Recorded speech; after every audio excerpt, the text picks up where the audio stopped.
Last year, I took a summer job at a kids' camp, enticed by the seemingly decent pay and the desire to gain some experience working with children. The hiring process, however, turned out to be quite peculiar. My future boss called unexpectedly for an interview that lasted over 2.5 hours, during which she asked some rather strange and personal questions, such as whether I was a Kawaii, a term that would later play a significant role in this story. Despite the odd interview, I decided to accept the job since it was the only callback I had received at the time, and I needed the income. However, the road to my summer employment was far from straightforward. Before we officially started, she required us to attend 2 lengthy, unpaid orientation sessions, which she claimed were not mandatory.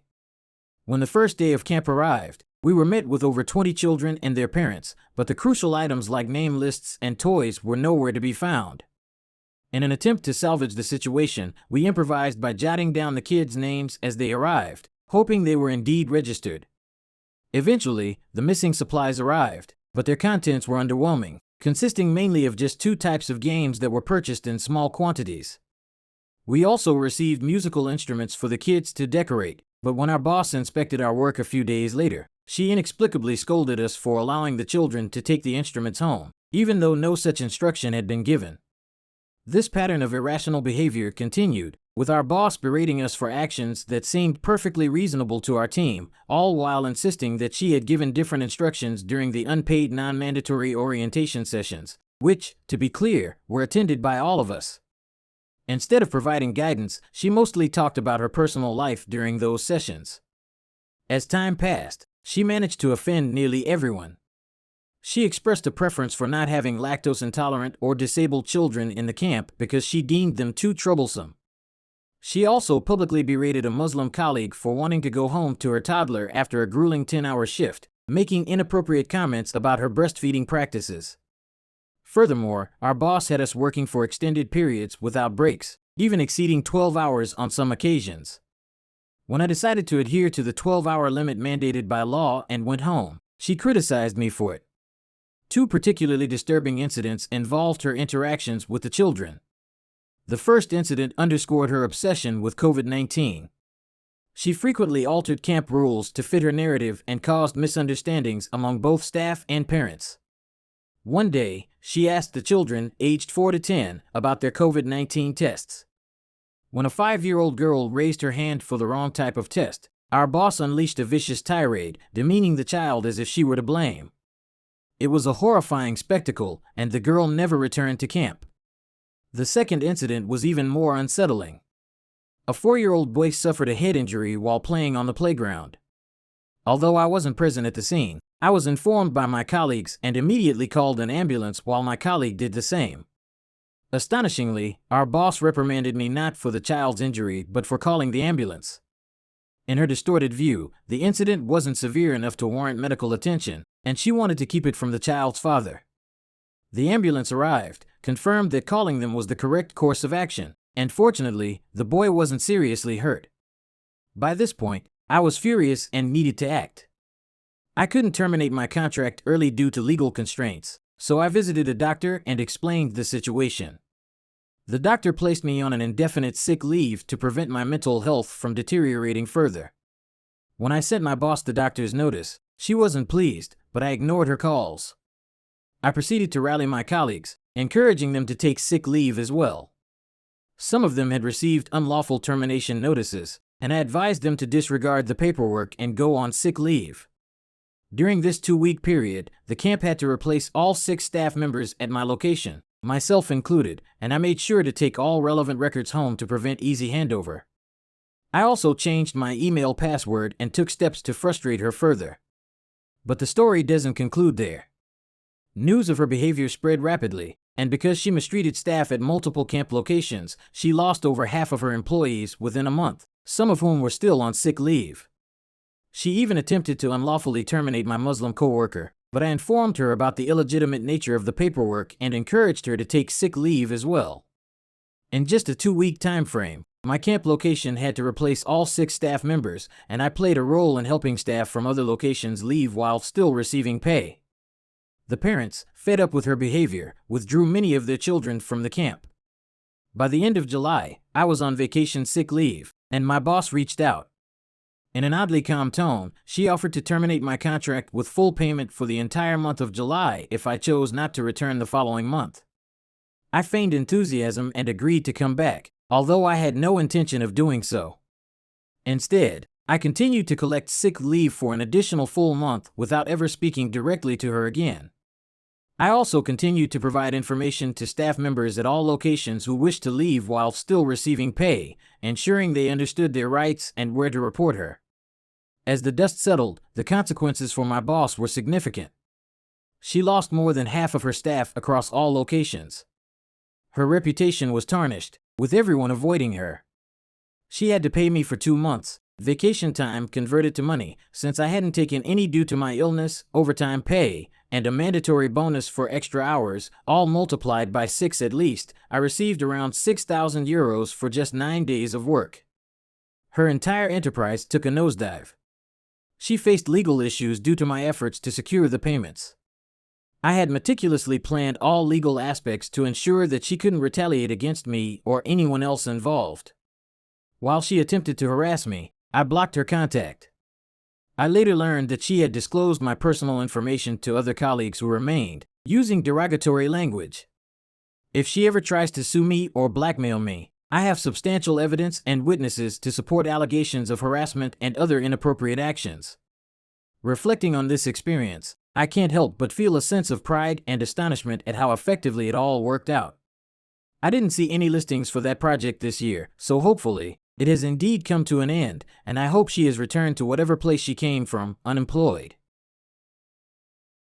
One day, my brother and I found ourselves in the bustling heart of the city, eagerly anticipating our mother's arrival to pick us up. However, our situation was a bit more complex than the typical family car rendezvous. You see, my brother relied on a wheelchair for mobility, and this necessitated a careful and time-consuming process. Our mother drove a van specially equipped to accommodate my brother's wheelchair. To ensure his safety and comfort, we couldn't simply hop into the car and fasten our seatbelts. Instead, a precise sequence of actions was required. First, our mother needed to find a spacious spot to halt the van. Then, she would engage the hydraulic lift ramp, gently lowering it to the ground. Once the ramp was secure, my brother's wheelchair would be expertly positioned and secured with specialized straps. Finally, the ramp would be retracted, allowing us to proceed on our journey. Depending on the circumstances, this entire procedure could take either a rushed 2 minutes or a more leisurely 5. The most time-consuming part of this process was undoubtedly the wait for the hydraulic lift to complete its descent and ascent. Little did we know that today's pickup would prove to be a test of patience. We had received the address for the pickup location but somehow managed to mix it up, leading us much farther down the road than we should have been. Our current location was a narrow, congested street with vehicles tightly parked along both sides. There was simply no space for our van to stop without causing a major traffic obstruction. If our mother attempted to deploy the ramp in the middle of the road, chaos would surely ensue. As we anxiously waited, the heavens decided to unleash their fury, and rain began to pour down upon us. Desperate to seek refuge from the downpour, I sprinted down the street in search of a shop awning where we could temporarily take shelter. In the distance, we spotted our mother's van approaching, but she drove past us, unaware of our predicament. My brother and I continued running until we eventually stumbled upon an available space, right in front of a luxurious hotel. This hotel had a designated 5-minute parking zone at its entrance. Realizing it was our best option, our mother skillfully maneuvered the van into the spot, while I, drenched from the rain, rushed over to push my brother's wheelchair. Tears streamed down his face. He absolutely detested getting wet. However, our respite was short-lived, as an unexpected obstacle emerged. The doorman of the hotel, dressed impeccably in his uniform, hurried over and began shouting at our mother. He declared that she had no right to park in the 5-minute zone, as it was reserved exclusively for hotel drop-offs. He insisted that she move her van immediately and questioned her audacity in obstructing the hotel's grand entrance. In response, my mother, her voice unwavering, confronted the doorman. She adamantly asserted that she possessed a valid disabled parking permit for her vehicle, and by law, she was entitled to park in this zone for up to 10 minutes. Back then, as far as I remember, the rule was that any signposted parking limits were to be doubled, effectively allowing us 10 minutes in a 5-minute zone. A quick online check nowadays reveals that anything signposted under 30 minutes grants up to 30 minutes of parking. In either case, we were unquestionably within our legal rights to utilize the 5-minute parking zone, and for a longer duration than initially suggested. With the argument settled, we swiftly proceeded with our original plan.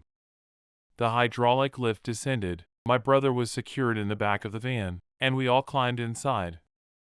We then patiently waited for the full 10 minutes allowed by law. Throughout this process, the doorman remained nearby, watching us intently. In hindsight, we couldn't help but think that if he hadn't interfered and shouted at a mother struggling to comfort her crying child, we could have completed the entire operation in a mere 2 minutes. The delay was, without a doubt, entirely his fault. In the intricate mosaic of existence, Sarah, a 27-year-old with dreams as boundless as the horizon, embarked on a profound journey that meandered through the labyrinth of love, self-discovery, and unyielding perseverance. Her narrative unfolded against the backdrop of fleeting seasons, each chapter etching its significance upon her heart. Sarah's path converged with Michael's, a presence that entered her life like a gentle whisper in the wind. Their initial years were painted with laughter that echoed in the silence, shared dreams that kindled the spirit, and stolen glances that imprinted like verses of a cherished poem. Beneath the canopy of stars, they twirled through the tapestry of time, weaving memories as intricate as lacework. Michael, with his steady gaze and shared aspirations, became the anchor that steadied Sarah's heart. Days were a canvas adorned with explorations of the unknown, whispered promises that carried the weight of forever, and touches that ignited fires of intimacy. The crescendo of their love story reverberated with genuine camaraderie and unwavering hope as they sculpted a world together, step by step. Yet, as shadows follow the sun's descent, winds of change began to rustle. A dissonance, subtle yet undeniable, infiltrated Sarah's heart, casting a shroud over their harmonious connection. A revelation, like a melancholic melody, unfurled. Michael had ventured off course, leaving fragments of fractured trust in his wake. The heartbreak that ensued was a maelstrom of emotions, a tempest that clashed with their once tranquil tale. Sarah's tears bore witness to the fragments of shattered dreams as she confronted the storm head-on. With a heart heavy and cheeks streaked with sorrow, she found the strength to step back, relinquishing the familiar embrace to embark on a journey of healing and self-renewal. As time unfurled its pages, Sarah's resolve hardened into an unyielding shield, safeguarding her fragile heart from the scars of the past. Her determination flourished into a garden of accomplishments, nurtured by the tears she had shed. Her professional journey soared to extraordinary heights, each triumph a testament to her resilience and the flames ignited by her heartache. Michael's betrayal became the catalyst for Sarah's transformation. She realized that the love they had shared was a chapter, a beautiful one, but one that had reached its closing lines. What once felt like destiny had evolved into a new narrative that no longer encompassed him. The ties that had once bound her to him were threads meant for a different tapestry. In the tender embrace of time, Sarah discovered solace within the confines of self-exploration. She unearthed fragments of her identity that had long been obscured by the fog of their shared history. The scars that had etched her heart now bore witness to her strength, a testament to her journey from despair to resilience. Sarah's laughter returned, like sunlight piercing through storm clouds. The luminescence in her eyes reflected the strength she had fostered, a mirror to the woman she had become. The echoes of the past no longer held her captive, they became the foundation upon which her self-assurance was built. With grace, Sarah closed the chapter that had once defined her, leaving behind the shadows of yesterday and embracing the promise of her own tomorrows. The echoes of her odyssey resonated like a mellifluous refrain, a symphony of growth, empowerment, and the triumphant artistry of self-discovery.